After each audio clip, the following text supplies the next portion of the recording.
శాసన వ్యవస్థకు న్యాయ వ్యవస్థకు మధ్య ఆధిపత్యం మరోసారి తెరపైకొచ్చింది. ఇటీవల సుప్రీంకోర్టు తీరుపై ఉపరాష్ట్రపతి ఆగ్రహం వ్యక్తం చేయగా తాజాగా రాష్ట్రపతి ద్రౌపది ముర్ము ఇదే విషయాన్ని మళ్లీ ప్రస్తావించారు. రాష్ట్రాలు పంపించే బిల్లుల విషయంలో రాష్ట్రపతికి గవర్నర్కి సుప్రీంకోర్టు డెడ్ లైన్ పెట్టొచ్చా అని రాష్ట్రపతి ద్రౌపది ముర్ము ప్రశ్నించారు. రాజ్యాంగంలో అలాంటి నిబంధన ఏదీ లేనప్పుడు సుప్రీంకోర్టు తీర్పు ఎలా ఇచ్చిందని ప్రశ్నించారు.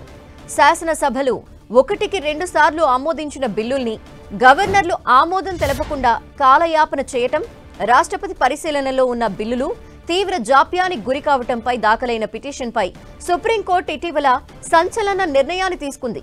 గతంలో ఎన్నడూ లేని విధంగా ఈ అంశంలో గవర్నర్తో పాటు రాష్ట్రపతికి గడువు విధిస్తూ తీర్పు చెప్పింది. దీనిపై ద్రౌపది ముర్ము తాజాగా స్పందించినట్టు వార్తలొస్తున్నాయి. రాజ్యాంగంలోని 143 ఆర్టికల్ కింద ఉన్న ప్రత్యేక అధికారాల్ని వినియోగించుకుని సుప్రీంకోర్టు తీర్పుపై రాష్ట్రపతి పలు ప్రశ్నలు సంధించినట్టు తెలుస్తోంది.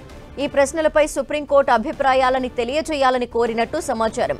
ఈ అంశంపై స్పందించేందుకు కొత్తగా భారత ప్రధాన న్యాయమూర్తిగా బాధ్యతలు చేపట్టిన జస్టిస్ బిఆర్ గవాయ్ త్వరలోనే రాజ్యాంగ ధర్మాసనం ఏర్పాటు చేసే అవకాశం ఉన్నట్టు సమాచారం. రాజ్యాంగంలో రాష్ట్రపతి లేదా గవర్నర్ అధికారాల్ని ఆర్టికల్ 142 కింద సుప్రీంకోర్టు తన సొంత అధికారాలతో ఎలా భర్తీ చేస్తుందని రాష్ట్రపతి ముర్ము ప్రశ్నించారు. సుప్రీంకోర్టుకున్న ప్లీనరీ అధికారాల్ని రాష్ట్రాలు కేంద్రానికి వ్యతిరేకంగా దుర్వినియోగం చేస్తున్నాయా? రాష్ట్రపతి గవర్నర్కి కోర్టులు గడువు ఎలా నిర్దేశిస్తాయి? రాజ్యాంగంలోని ఆర్టికల్ 200 కింద బిల్లుని సమర్పించినప్పుడు గవర్నర్ ముందున్న రాజ్యాంగపరమైన ఎంపికలేంటి అని ముర్ము ప్రశ్నించారు.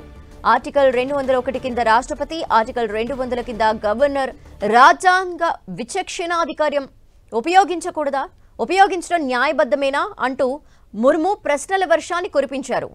తమిళనాడు సర్కార్ ఆమోదించిన 10 బిల్లుల్ని ఆ రాష్ట్ర గవర్నర్ ఆమోదించకుండా తన వద్దే ఉంచుకోవటం సరికాదని ఈ ఏడాది ఏప్రిల్లో సుప్రీంకోర్టు స్పష్టం చేసింది.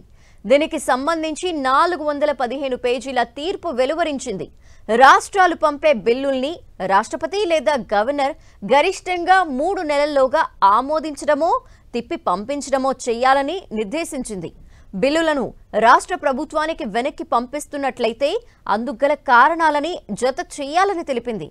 దీనిపై ఇటీవల ఉపరాష్ట్రపతి అసంతృప్తి వ్యక్తం చేయగా తాజాగా రాష్ట్రపతి ముర్ము ప్రశ్నల వర్షం కురిపించారు.